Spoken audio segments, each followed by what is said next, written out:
বাবু আপনারা কে কী মনে করেন ওটা আমি জানি না।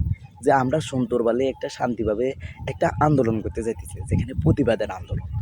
ওইখানে যে আমাদের কিছু সংখ্যক লোক যেখানে বিভিন্ন জায়গায় যেগুলো বাটা শোরুমগুলো ভেঙে তছনছ করে দিছে, যে শোরুমটা ভেঙে তছনছ করে দিছে তারও তো একটা পরিবার আছে। তার ওই শোরুম দিয়ে তো তার পরিবারে চলে। ওই শোরুমের আর্ন দিয়ে তো তার পরিবারটা চলতে পারে। এখন আমরা যে এভাবে প্রতিবাদ আন্দোলন করতে গিয়ে একজনের ক্ষতি করে ফেললাম, এটা কি আমরা ঠিক করলাম?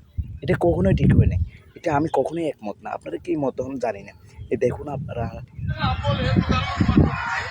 এটা কোনোদিন ইসলামের শিক্ষা ছিল না। সবাই তালুক করতেছে। এখানে প্রকৃত মুসলিম একজন নাই, সবাই চোর। এখানে বাটার দোকান থেকে মানুষ সব পণ্য নিয়ে যেতেছে।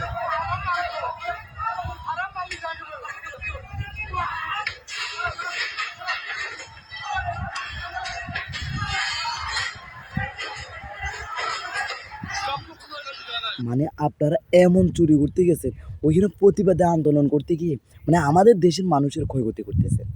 তাহলে আপনারা কতটা মানে অমানবিক কাজগুলো করছেন। এগুলো তো কখনোই যে যোগ্য মনে হয় না। অযোগ্য কাজগুলো করে রাখছেন আপনারা। তার পরিবারটা কীভাবে চলে? এই শোরুমটা আপনারা ভেঙে দিলেন।